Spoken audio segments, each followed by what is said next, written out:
Hey, what's up? This is Chosen, and this video is going to be a highlight from my first time ever going on to Saffron's podcast. I've been meaning to make it there for a long time. We're in wildly different time zones, so it ends up being really early in the morning for me, but I finally made it happen. Woke up and got on there pretty early, and this video is going to be a condensed version, just some of the highlights from that. If you want to see the full unedited podcast, it's like an hour and 40 minutes or something, and I will link to it. Saffron has it posted. You can find the full thing if you want to see that. This is going to be a more YouTube friendly condensed version. I think I'm going to get it down to 20 something minutes, and then at the end of it, for a couple minutes, I'm going to show the highlights of my Starcraft Showmatch versus Saffron. I was kind of browsing Twitch one day, and I saw Saffron streaming Starcraft, and I was like, no way, because Starcraft is something I was really into like 8-9 years ago. So when I saw somebody in the raid community streaming Starcraft, I reached out to him, and I was like, hey, I had no idea that you play Starcraft. We should totally do a show match for fun and just kind of hang out and play some SC versus each other. So that was a lot of fun I hadn't done that for a really long time, so it was fun to dust off the mouse and keyboard and play some Starcraft. So the highlights of that quick match will be at the end for a couple of minutes against Saffron. So yeah, this should be a fun video. I hope you enjoy. Let's get into it. Let me join this podcast here. But do I see a Chosen? How you doing, Chosen? You good, buddy? Oh, what's going on? Oh, there you go, man. Thanks for jumping on in today. PC issues today, huh? Yeah. I like to start my day off with a fresh restart, and it was like warning me that one of my hard drives is gonna crash and it wouldn't boot, and I was like, oh my gosh. So I was dealing with that. No, it's all good. Well, thanks for jumping on in, man. It's great to have you on here. Yeah, we've been trying to get you on for a long time. We've been a massive fan for you for a long time. I mean, if it wasn't for you, buddy, we probably wouldn't be here. You were one of the first to kind of set the way for the content creators in this game. So just, yeah, thanks for everything you do, man. Just for jumping on in here. I want to talk about your origin story, though, buddy. How did you even get into Raid? What was you doing before Raid? How did Raid get on your radar? Well, thanks for the kind words. I don't know if all that's true, but I appreciate it. Yeah. No, I was doing like Diablo 3 content, and then Diablo 3 was kind of dying, so I was like looking for something new. And honestly, I was just bored one night and scrolling through the App Store before bed, and came across Raid. And then a week later, I found myself still playing it. So I was like, you know what? Maybe I should do a couple videos. And here we are, 2 years later. It's a blink of an eye. Like, that 2 years is a long time. So much has happened in that time. I mean, there was no one creating the content when you first started out, and now like there's so many content creators for this game. What was it kind of like to see that growth and evolution over 2 years? Yeah, obviously it's crazy because like I know when I was like looking for videos, there was really nothing out, so I was like, yeah, maybe I should do something. But it was like Incredible John and like SK Nova. And Salt and Darth, and that was kind of like the original 5. I think there was a couple others maybe that I'm missing, and then you had Stu and Kizzle and everybody kind of starts showing up. Yep. But that's awesome, man. So let's kind of get into your raid. So when you first started picking up raid, who was your first champion out of 4? Obviously, there wasn't much research you could do out of the starting champion. So did you go based off looks, or did you do some research? I was doing research, and I was working on tier lists basically right from when I started trying to get everything ranked. Obviously, my rankings were horrible. It's pretty funny to pull up my first top 10 legendaries. It was like Lugan and a bunch of other legends that I thought were S tier that you kind of learn and get knowledge as you go. So how did the tier list come in? Like, how early was that? Because, you know, we just asked about your first champion out the 4, and already tier lists are already in your mind, right? So how early was that an idea in your mind? Yeah, right away, because I love analytics and numbers and charts. As anybody who watches my content knows, I'm always doing spreadsheets and data analysis. And so that was like the first thing I was going to start working on, was like the top 10 champions in each area, and then eventually a tier list once I had the time to kind of put it together. Oh, right, that's crazy. Yeah, I would never have thought of doing that so early on, but it looks like you had a plan from the get-go. That's amazing. Okay, so who was the first champion that you picked out the 4, and who was your first 60 coming into the game? I picked Galek as my starter, unfortunately, and then my first 60 was Aethel. Oh, okay. So you got Aethel doing the farming straight away. How did you find Aethel starting out? lots of people still really use it. Quite a lot. Aethel was actually S tier back in the early days of Raid, because Right. your only option against the clan boss was to have triple hitters with Giant Slayer, because there was no War Master back in the day. Yeah. They added that later on to balance things out. And then weekends, they used to make your poisons tick harder. So Aethel was like god tier back then. Yeah. Was you around when Executioner was S tier? He got nerfed like 2 weeks before I started playing. So he was. That's right. Raid launched in like December, November of 2018, and then they nerfed Executioner in like February of 2019, and I started playing in like March of 2019. Okay, yeah, because it was OP, man. Like, people were just like joining the game. Hi, who do I get? Yeah, you just farm Executioner. That's it. GG. Yeah, he was everybody's first 6-star. Right, pretty much. Except for me, I still went with Gallic. Oh, okay, rip. So who was your first Lego chosen, and how long did it take for you to get that Lego? Because again, it was a different game back then, right? My first 3 were Lord Champfort, War Mother, then Shamrock, and then Lord Champfort. Lord Champfort is the first one that I like booked and actually built. Right. Okay, nice. So how did you find Champfort? I mean, he's got quite decent kit, especially for early on. He's not going to farm anything, but I'm sure he's quite useful for you, right? Yeah, he's good. I mean, that massive HP aura, HP is very important when you're a beginner. So, and then he also decreases attack on an AoE. So, I used him in like every team for a pretty long time. Him and KO and Apothecary was kind of like my core 3. Yeah. Nice, good stuff. And your first kind of biggest mistake going into the game, did you struggle with gear early on? Did you build really badly geared champs? Did you struggle in certain areas of the game? What was your first kind of mistakes getting into the game, Chosen? My first mistakes were rushing to Relic Keeper and then spending all the books on him. And I also got like 24 5-stars before I 6-starred somebody, which is a massive mistake. Wow. Okay, so let's jump on in to the first topic of the day, pretty much. So I want to talk about the video. The video that hit. Now, you know, we were all hyped up. We were looking for something to kind of cling to, like some content. We were all looking for content. And then this video hit, right? We all kind of knew the video was coming. We just didn't know when, right? So I kind of want to hear everyone's thoughts. So before everyone clicked that video, Mandible, I'm guessing you've seen this, mate. What was your thoughts before click on this video, mate? Before you click play, what are your thoughts? Wow, this is interesting.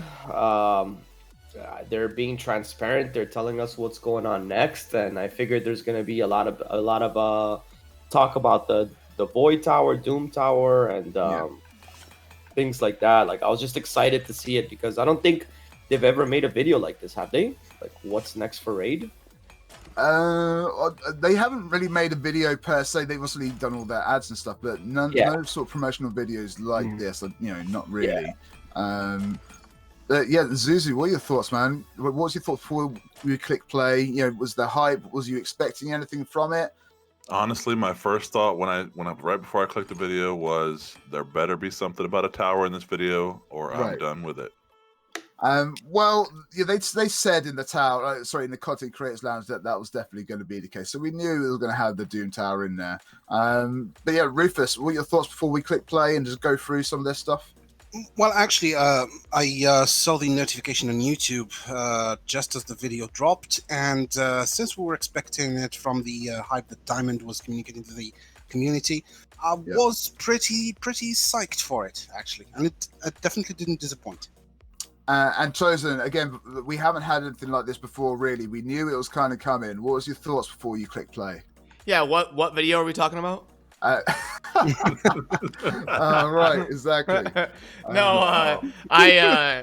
So yeah, I don't remember them. They did the roadmap and stuff, and they've done like press releases talking about what's coming up. So I hope this is like a every month or two type thing, because it got Raid a lot of exposure on YouTube. You had a bunch of non-Raid content creators like watching the trailer on their channel and stuff. So I think it's definitely good. I hope they do more of it. And it was nice to finally see the Doom Tower. It was kind of my first takeaway. And I'm super excited about crafting. I've been saying that they should have a crafting mechanic ever since I basically started. They also mentioned a whole bunch of new champs as well. I mentioned on my video that the artwork on this game is literally second to none, right? If it wasn't for the art team on this game, I think they would have lost many players a long time ago. And I don't think they would have the community of what they have now. They've really kept people in playing. They've gone and tried different games, and they've come back because the artwork of this game is so good. Chosen, when you was first seeing these champs, what are your thoughts, buddy? You know, they look really exciting, and the artwork and style is totally different to what we've seen so far before, really, you know? My first thought was Dark Martyr. Let's go. Yep, the last one. I saw that. Yeah. Yeah, I mean, we know that Kerrigan is going to be around. What's everyone's thoughts on Kerrigan? Chosen, do we think there's going to be like a StarCraft skill set, or is it just going to be... Yeah, right. There's no way. There's no way they would do that, But no, we don't know anything about the kit or anything, do we? No, not as far as I know, but I'm sure they've got an idea. It's broken. It's broken. Just know that. It's broken.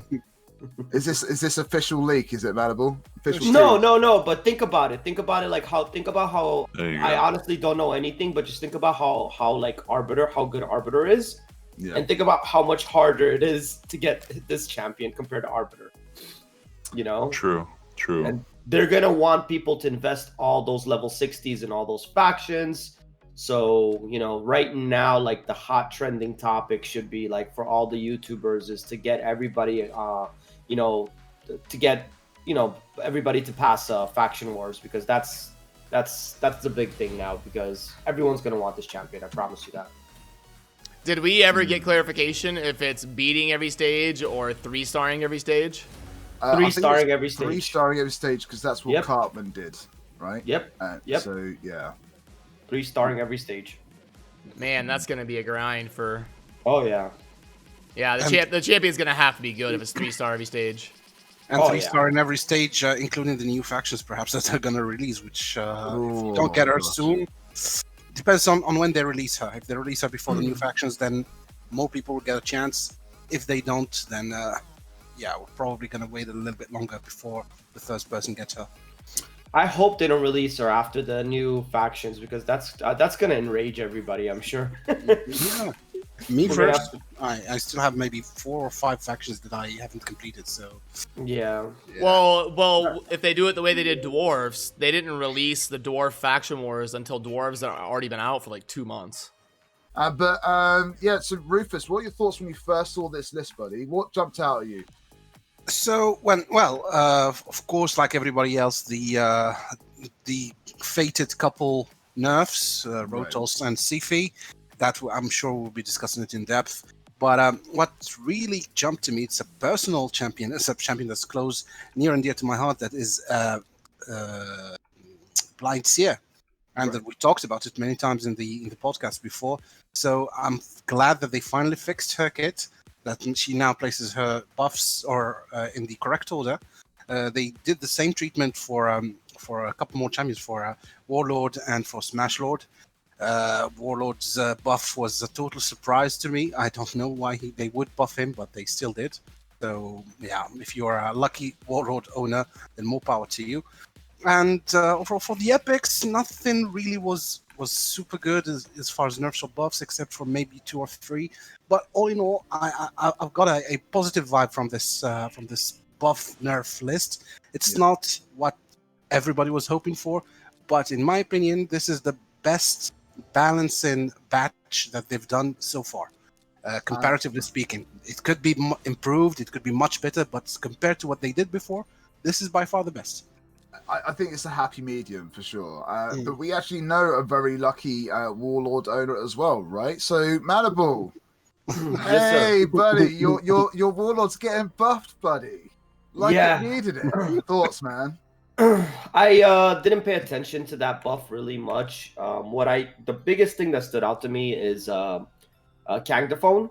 Okay. I think it's every once in a while they buff somebody like the Mashalad or Draco, and I feel like he's been given that buff this balance change.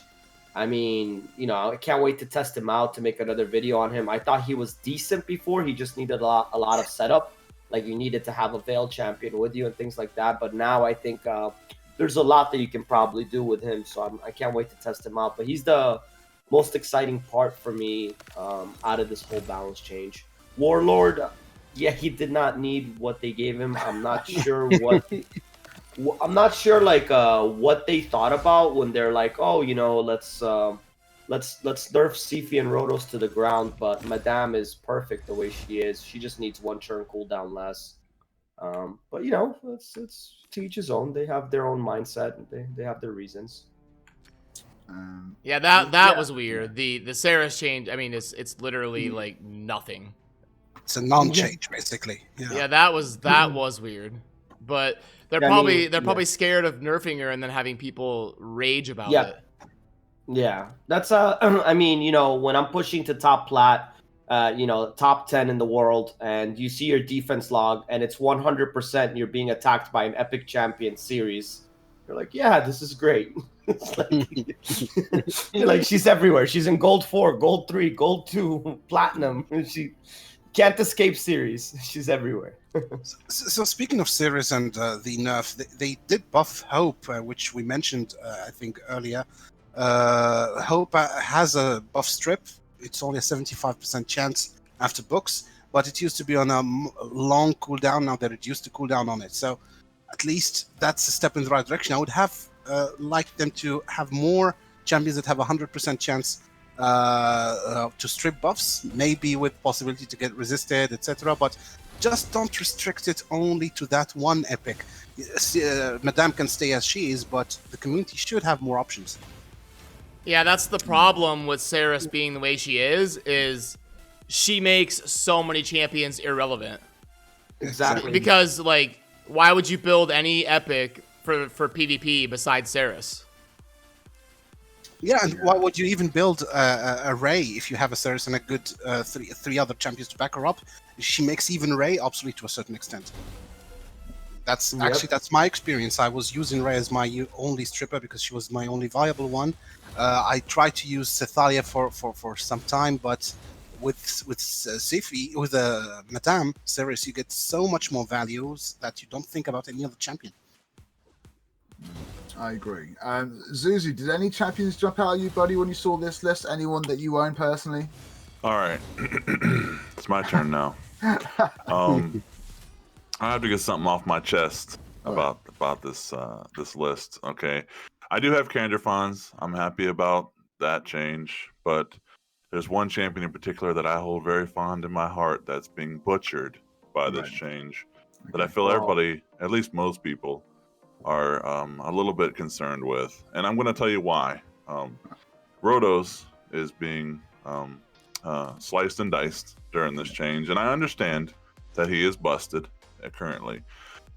But what I feel they've done is pretty much turned him into any other DPS champion out there at this point. Yes, he still has his block revive. That's pretty much locked behind a wall of basically a match that has to last way too long to get to where it needs to be to use block revive.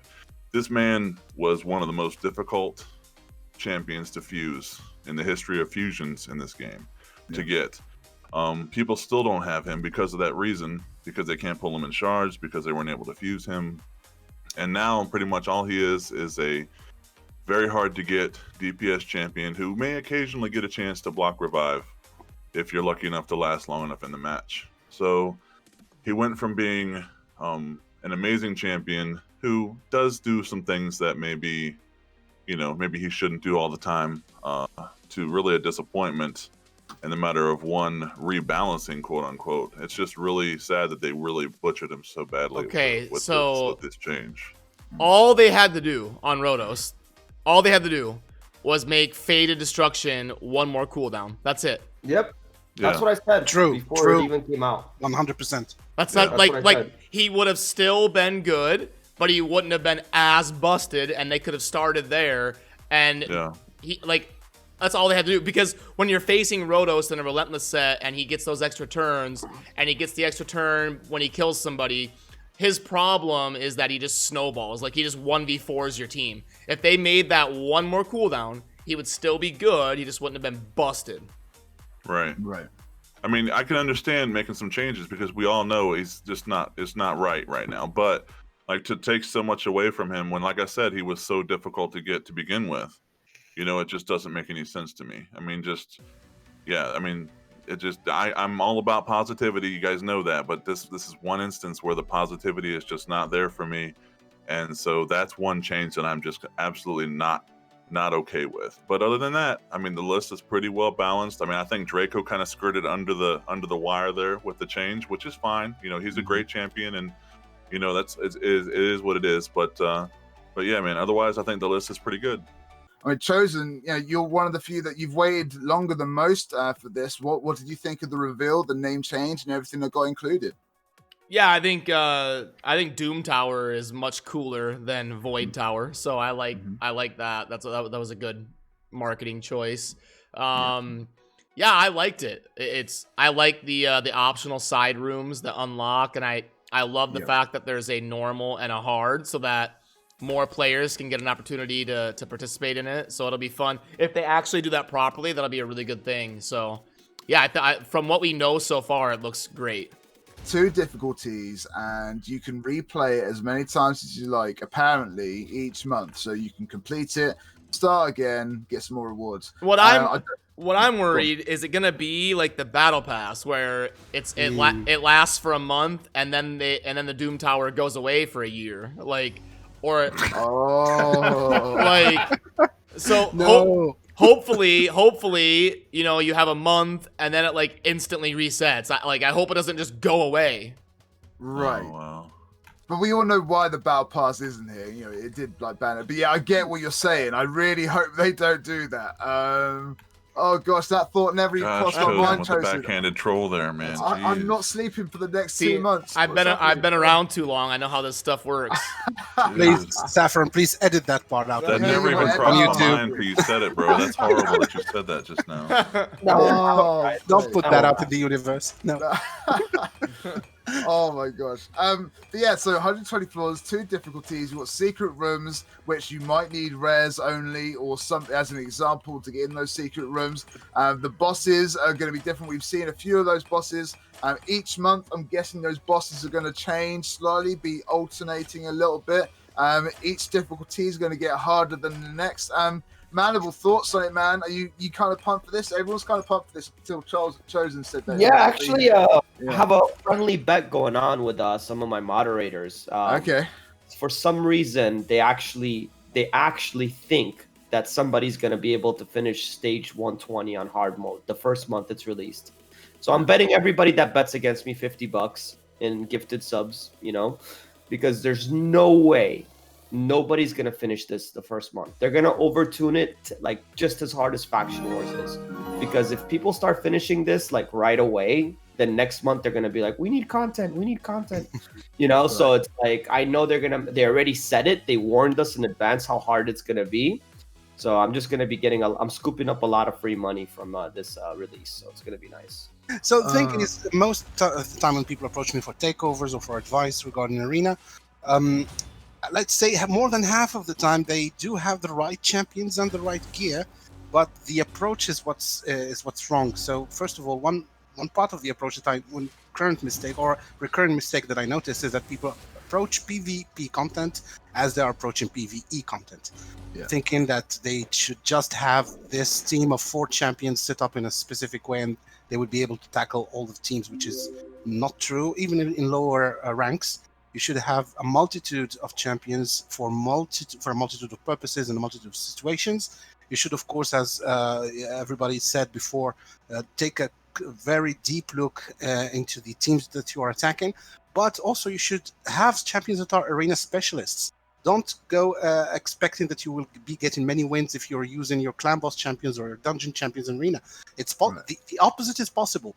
A great arena team could do some good work in clan boss or in dungeons, but as a team that is tuned for dungeons or tuned for clan boss will rarely be good, performing really well in arena. So once you want to really focus on arena, once you have the resources for that, once you have the drive for that, think up of a battle plan, set up your champions to cover most of the situations, and the biggest part of getting consistent wins in arenas, having a proper strategy, knowing what you're doing, just not going into a fight running through the motions. Because some fights need quite a lot of micromanaging. If you're not on the top end of arena where you can have the luxury of auto in every fight, then you will need to think carefully about your actions within the fight. So basically, it just comes down to strategy and not getting frustrated by the fact that you're not winning. It's just a matter of taking the time to build the proper teams. Yeah, and gear is so important. You know, like don't think that you're just gonna like be able to get to gold 4 and just start farming in there your great hall if you're not doing your dungeon runs. You know, doing your dungeon runs, you need to be able to diversify your resources in this game, and it's so important. That's what I stress to everybody. You know, you can't just jump in there and just do arena and just become like a god in arena without you doing your faction wars first, without you doing your dungeon runs. You know, getting one of the things that I also stress a lot to newer players is try to farm Fire Knight as much as possible. If you don't have good speed champions, go in there with 2 super high HP champions and put a big shield set on it. That way you can withstand the nuke from your enemy, and then you have 2 other nukers that can, you know, respond back, and you can win matches sometimes like that without speed being needed. That's what I've been telling people is is stop trying to compete in the speed meta when you're new. Yes, like exactly. like in Silver 2, their speed is gonna be like 290. Like just build a defensive immunity cleansing absorb team and then fight against teams that don't have buff removal and absorb what they do and then beat them. Right. Nothing wrong with going second. Yeah. Nothing wrong with going second. And there's also, don't think like every 15 minutes you're able to get a new list. Sometimes you're going to have to refresh that list 5-6 times in a day in order to get all of your attacks. There's nothing wrong with that. The important thing that you need to do is to get your attacks in and not get frustrated and not get your attacks, because then you're hindering your progression. Yeah, pretty much. Chosen, anything to add on the arena luck, mate? I mean, you said some good things there, though. No, I mean, yeah, it's just it's tough. It's just gotten so tough. They need to add more tiers, maybe stretch the player base back out. And I know how Hades was talking about that too. So yeah, it's just a tough area of the game right now that a lot of people are struggling with. So if you're struggling, don't feel bad. It's a common problem. Yeah, in about 5-10 minutes time, myself and Chosen are gonna battle out on Starcraft 1, just like the good old days. I said earlier, I think Chosen is dusting off the keyboard much like people dust off their light sticks in Tron, or those light discs rather. Lost Temple's kind of like the most standard map, and the chat voted they wanted me to play Protoss, so I'll play that. Ooh, all right. We're obviously going to be Saffron, and yeah, I'm going to stick with the Zerg, man. Let's go. All right, let's go. Oh, this is going to be... Yeah, don't Zergling rush me. All right. Hey. Those rules should have been announced before we started playing, all right? Okay?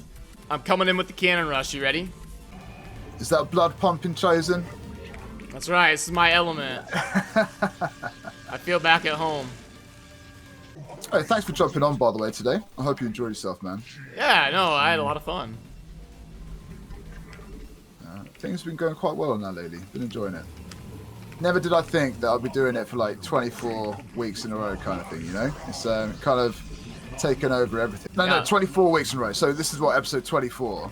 So, I mean, when I started out the podcast, you know, I didn't think you would actually be liked, let alone have 24 episodes with like the likes of yourself, you know, Stu, Hades, like everyone that I've kind of asked has been on. And it's just been really cool, right? Just massively positive for sure. I think. Look at that. Oh, wow, mate. Oh, mate, GG. You sure?